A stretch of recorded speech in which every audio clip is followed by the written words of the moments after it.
Hi ಎಲ್ರು ಹೇಗಿದ್ದೀರಾ? ನಾವಂತೂ ತುಂಬ ಚೆನ್ನಾಗಿದ್ದೀವಿ. ಈ ದಿನ ನಾನು ಒಂದು ಒಳ್ಳೆ ವ್ಲಾಗ್ ಮುಖಾಂತರ ನಿಮ್ಮ ಮುಂದೆ ಬಂದಿದ್ದೀನಿ. ಇವತ್ತು ಕರೇಕತ್ನಳ್ಳಿ ಸೋರಮ್ಮ ದೇವಿ ಜಾತ್ರೆ ವಿಡಿಯೋನ ಶೇರ್ ಮಾಡ್ತಾ ಇದ್ದೀನಿ ನಿಮ್ಮ ಜೊತೆ.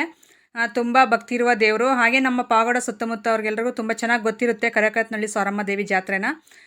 ನಾನು ಇವತ್ತು ಫಸ್ಟ್ ಟೈಮ್ ಬಂದಿರೋದು ಈ ದೇವಿ ಜಾತ್ರೆಗೆ. ನಾನು ಮುಂಚೆಯಿಂದ ಬಂದೇ ಇಲ್ಲ. ಸ್ವಲ್ಪ ಹತ್ರದಲ್ಲಿದ್ರೂ ನನಗೆ ಯಾವತ್ತೂ ಬರೋಕ್ಕೆ ಆಗಲಿಲ್ಲ. ಅದಕ್ಕೋಸ್ಕರ ಈ ವರ್ಷ ಬರಲೇಬೇಕು ಅಂತ ಹೇಳ್ಬಿಟ್ಟು ಬಂದಿದ್ದು.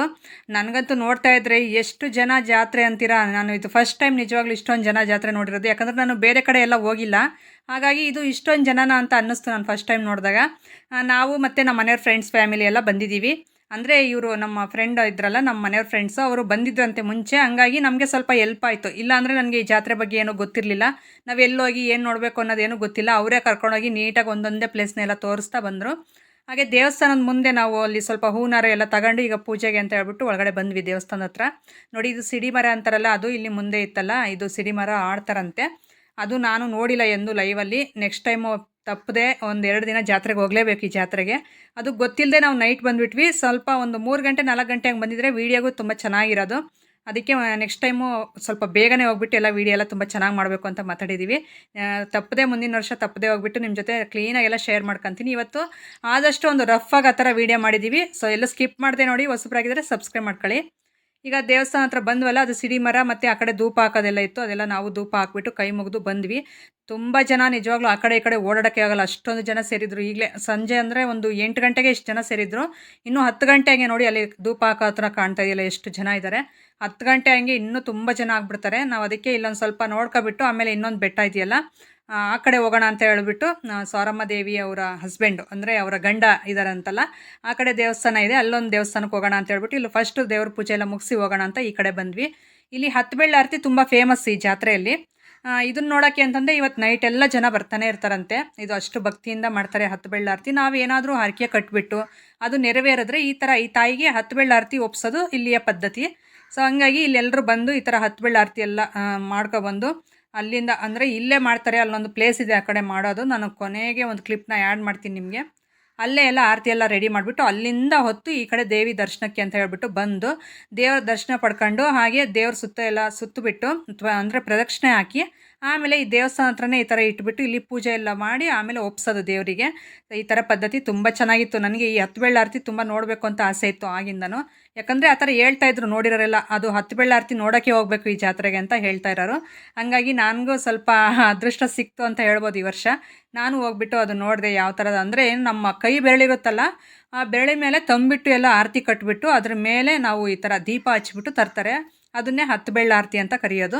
ನಾನು ಅದು ಯಾವ ಥರ ಇರುತ್ತೆ ಹತ್ತು ಬೆಳ್ಳ ಆರತಿ ನೋಡಬೇಕು ಅಂತ ಅನ್ಸೋದು. ನೋಡಿ, ಈಗ ಇಲ್ಲಿ ಇವರು ತಗೊಂಡಿದ್ದಾರಲ್ಲ, ಈ ಥರ ದೀಪ ಹಚ್ಬಿಟ್ಟು ಆ ಥರ ಆರತಿ ಕಟ್ಟಿ ಬೆರಳಿನ ಮೇಲೆ ಆ ಥರ ಬರ್ತಾರೆ. ಅಲ್ಲಿಂದ ಎಷ್ಟು ದೂರದಿಂದ ಬರ್ತಾರೆ ನಿಜವಾಗ್ಲೂ ಹೊತ್ತು. ಅದು ತುಂಬ ಭಕ್ತಿಯಿಂದ ಮಾಡ್ತಾರೆ. ಇಲ್ಲಿಯ ಜನರಂತೂ ಭಾಳ ಭಕ್ತಿಯಿಂದ ಮಾಡ್ತಾರಂತೆ. ಹಂಗಾಗಿ ನಾವು ನೋಡ್ಕೊಂಡು ಹೋಗೋಣ ಅಂತ ಹೇಳಿ ಬಂದಿದ್ದಾಯಿತು. ಜನ ಅಂತೂ ಆ ಕಡೆ ಈ ಕಡೆ ಓಡಾಡೋಕ್ಕೆ ಆಗ್ತಾಯಿಲ್ಲ, ಅಷ್ಟು ಜನ ತುಂಬಿದ್ದಾರೆ ಆಗಲೇ 8 ಗಂಟೆ ಅಷ್ಟರಲ್ಲೇ. ಹಾಗೆ ನಮ್ಮೂರವರು ತುಂಬ ಜನ ಬಂದಿದ್ದರು. ಇಲ್ಲಿ ನೋಡ್ರಿ, ಈ ಗ್ರೂಪ್ ಇದೆಯಲ್ಲ, ಅದು ನಮ್ಮೂರು ಗ್ರೂಪ್. ಅದು ಅಲ್ಲಿ ನೋಡ್ತಾ ಇದ್ರು ಎಲ್ಲ. ನಾವು ಅದೊಂದು ಕ್ಲಿಪ್ನ ಸ್ವಲ್ಪ ತಗೊಂಡ್ವಿ. ಇಲ್ಲಿ ನೋಡಿ, ಇದೆಲ್ಲ ಪೂಜೆಗೆ, ಇದು ಎಲ್ಲ ಪದ್ಧತಿಗಳೆಲ್ಲ ನನಗೆ ಅಷ್ಟೊಂದಾಗಿ ಗೊತ್ತಿಲ್ಲ. ಇದೆಲ್ಲ ಪೂಜೆಗೆ ಅಂತ ಹೇಳ್ಬಿಟ್ಟು ಅಲ್ಲಿ ರೆಡಿ ಮಾಡ್ತಾಯಿದ್ದಾರೆ ದೇವಸ್ಥಾನದ ಮುಂದ್ಗಡೆ. ನಾವು ದೇವಸ್ಥಾನದ ಒಳಗಡೆ ಹೋಗ್ಬಿಟ್ಟು ದೇವ್ರ ದರ್ಶನ ಎಲ್ಲ ಮಾಡ್ಕೊಂಡ್ವಿ. ಇದು ದೇವಸ್ಥಾನದ ಪಕ್ಕ ನೋಡಿ, ಎಲ್ಲ ಓಡಾಡ್ತಾ ಇದ್ದಾರೆ ನಮ್ಮ ಫ್ರೆಂಡ್ಸು. ಮತ್ತು ಇಲ್ಲಿ ತುಂಬ ಜನ ಐಡೆಂಟಿಫೈ ಮಾಡಿ ಮಾತಾಡ್ಸಿದ್ರು ನನ್ನ, ನೀವು ಯೂಟ್ಯೂಬರ್ ತಾನೆ, ಪದ್ಮಾವ್ರು ತಾನೆ ಅಂತ ಹೇಳ್ಬಿಟ್ಟು. ತುಂಬ ಖುಷಿ ಅನ್ನಿಸ್ತು ಎಲ್ಲರೂ ಮಾತಾಡ್ಸಿದ್ದು ನೋಡಿಬಿಟ್ಟು. ನಾವು ದೇವ್ರ ದರ್ಶನ ಎಲ್ಲ ಮಾಡ್ಕೊಂಡು ಈಗ ಜಾತ್ರೆ ಒಳಗೆಲ್ಲ ಓಡಾಡ್ತಾ ಇದ್ದೀವಿ ನೋಡಿರಿ. ಅಲ್ಲಿ ಇಲ್ಲೂ ಜನ ಅಂತೂ ಫುಲ್ ಯಥೇಚ್ಛವಾದ ಜನ ಸೇರಿದ್ದಾರೆ ಆಗಲೇ. ಇನ್ನು ರಾತ್ರಿಗೆ ತುಂಬ ಜನ ಬರ್ತಾರಂತೆ. ಇವರು ನಮ್ಮ ಮನೆಯವ್ರ ಫ್ರೆಂಡ್ ಹೇಳ್ತಾ ಇದ್ದಾರೆ ನೋಡಿ, ಇಲ್ಲಿಂದ ನೋಡ್ಕೊಂಡು ಈಗ ಆ ಕಡೆ ಹೋಗಬೇಕು ಅಂತ ನಮಗೆಲ್ಲ ಹೇಳ್ತಾ ಇದ್ದಾರೆ. ನಂಗೆ ಅಷ್ಟೊಂದಾಗಿ ಗೊತ್ತಿಲ್ಲ, ಯಾಕಂದರೆ ಈ ಜಾತ್ರೆಗೆ ಇನ್ನೂ ಫಸ್ಟ್ ಟೈಮ್ ಅಲ್ಲ ಬಂದಿರೋದು. ಹಾಗಾಗಿ ಅವ್ರು ಹೇಳಿದ ಪ್ರಕಾರ ನೋಡ್ತಾ ಹೋಗ್ತಾ ಇದ್ದೀವಿ. ಇಲ್ಲಿ ನಾವು ಎಲ್ಲ ಪೂಜೆ ಎಲ್ಲ ಮುಗಿಸಿದ್ವಲ್ಲ, ಮತ್ತು ಹೊರಗಡೆ ನಿಂತಿದ್ವಿ. ನಾವು ಸ್ಲಿಪ್ಪರ್ಸ್ ಎಲ್ಲ ಒಂದು ಕಡೆ ಬಿಟ್ಟಿದ್ವಿ, ಅದನ್ನೆಲ್ಲ ಹಾಕ್ಕೊಂಡು ಈಗ ಇನ್ನೊಂದು ದೇವಸ್ಥಾನ ಹತ್ರ ಹೋಗೋಣ ಅಂತ ವೆಯ್ಟ್ ಮಾಡ್ತಾ ಇದ್ದೀವಿ. ನಮ್ಮ ಹಸ್ಬೆಂಡ್ ಇದೆಲ್ಲ ವೀಡಿಯೋ ಮಾಡ್ತಾ ಇರೋದು. ಸ್ವಲ್ಪ ಹಂಗೆ ರಫಾಗೆ ತೋರಿಸ್ತಾ ಇದ್ದಾರೆ, ಅಷ್ಟು ಪ್ರೋಸೆಸ್ಸಾಗಿ ಏನು ವೀಡಿಯೋ ಮಾಡಿಲ್ಲ ಈ ದೇವ್ರದ್ದು.